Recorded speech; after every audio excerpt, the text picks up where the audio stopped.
चाहे आप शिव की भक्ति करें और चाहे आप विष्णु की भक्ति करें। जब भक्ति करते हैं तो भक्ति मानव के हृदय को स्वच्छ करती है, निर्मल बनाती है। भक्ति का सबसे बड़ा लाभ यही है, मानव को पवित्रता मिलती है। जो पवित्र व्यक्ति है वही परमात्मा का प्रीति भाजन होता है। आपने तो रामचरितमानस की बहुत कथाएं श्रवण की हैं, इसलिए गोस्वामी तुलसीदास जी महाराज कहते हैं कि भगवान के मुंह से कहलाते हैं कि निर्मल जन मन सो मोहि पावा और मोहि कपट छल छिद्र न भावा। निर्मल जन मन सो मोहि पावा और मोहि कपट छल छिद्र न भावा। मुझे कपट छल छिद्र अच्छा नहीं लगता है। ये बड़ी अच्छी बात है कि हम भगवान को बहुत सुंदर वस्त्र अर्पित करें। श्रीनाथ जी में जाते हैं, द्वारिका में जाते हैं, बड़े अच्छे अच्छे वस्त्र लोग चढ़ाते हैं, बड़ी अच्छी बात। उससे भी मानव को संतोष मिलता है। अपनी प्राप्त संपत्ति को परमेश्वर के निमित्त अर्पित करना यह अच्छी बात है। बहुत अच्छे अच्छे 56 भोग भी लगते हैं, यह भी अच्छी बात। लेकिन बहुत कम लोग ऐसे होते हैं जो भगवान से पूछते हैं कि जो मैंने अर्पित किया वो आपको भी अच्छा लगा क्या। भगवान बहुत प्रसन्न होते हैं कि इसने अपनी संपत्ति के छोटे से भाग को और समर्पित करने का प्रयत्न किया है। अन्य की अपेक्षा ये बड़ा भाग्यशाली है और श्रेष्ठ व्यक्ति। पर यदि भगवान से हम और आप पूछें कि महाराज आप ये बताइए कि आपको क्या अच्छा लगता है, तो भगवान ये कहेंगे कि एक बार वस्त्र मत चढ़ाओ, कोई चिंता की बात नहीं, लेकिन निर्मल होकर आओ, तुम मुझे बहुत प्रिय लगो। निर्मल जन्मन सो मोहि पावा, मोहि कपट छल छिद्र न भावा। भक्ति के साथ कपट और छल छिद्र ये तीनों जुड़ते नहीं। जैसे जैसे मानव के जीवन में भक्ति का विकास होगा वैसे ही ये अपने आप ही समाप्त होते चले जाएंगे। प्रयास भी नहीं करना पड़ेगा। प्रयास करेंगे तो परिश्रम होगा, भक्ति करेंगे तो अनायास रस में डूबते चले जाएंगे। और रस में डूबा हुआ व्यक्ति जहां जहां कहीं नीरसता है, जहां जहां रुक्षता है, जहां जहां मानव के जीवन के अवरोध हैं, उन सारे अवरोधों को तोड़ता हुआ अनायास आगे बढ़ता चला जाता है। जहां परिश्रम करना पड़ता है वहां साधना हो सकती है, लेकिन जहां अनायास मानव के मन में प्रीति जागती है वो वास्तव में भक्ति का सर्वोच्च स्वरूप। भगवान आदि शंकराचार्य ने कहा कि मानव के जीवन में और परमेश्वर को प्रिय लगने वाले सबसे सुंदर तत्व हैं शिव की भक्ति और विष्णु की भक्ति। और फिर कहा किम जीवनम। एक प्रश्न फिर से पूछा एक यति ने सन्यासी से, जीवन क्या है। जीवन की व्याख्याएं सचमुच बहुत अलग अलग हैं।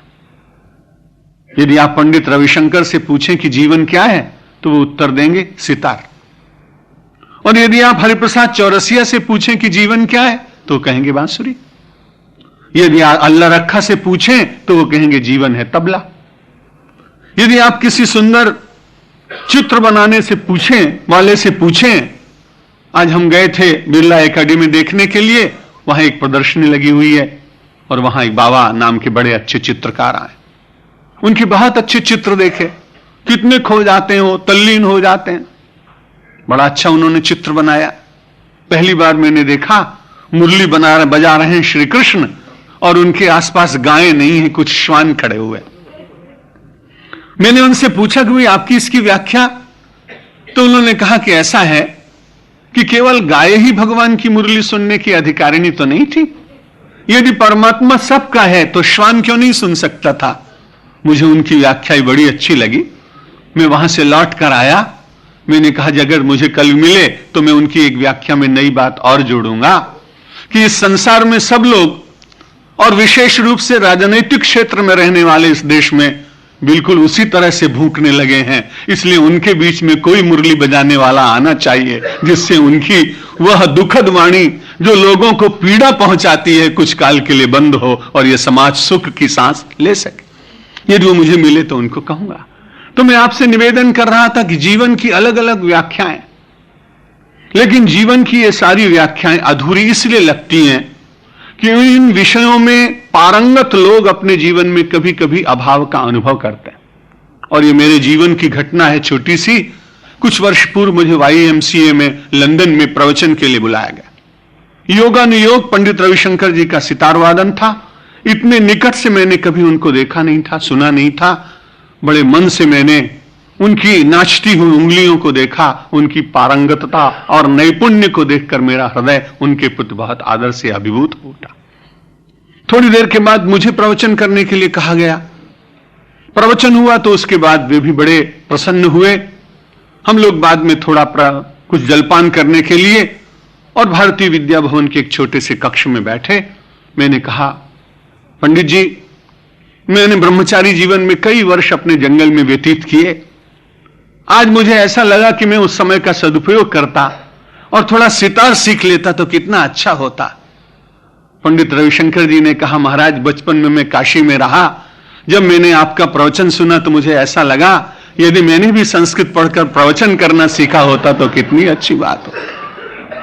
अब ये बड़ी विचित्र बात है, मैं प्रवचन को जीवन मानूं और वो व्यक्ति सितार वादन को जीवन माने तो दोनों की व्याख्याएं अधूरी। क्योंकि यदि जीवन संपूर्ण है तो उसके भीतर कहीं अभाव नहीं आना चाहिए। जीवन का अभाव तभी समाप्त होता है जब मानव परमेश्वर से जुड़ता है।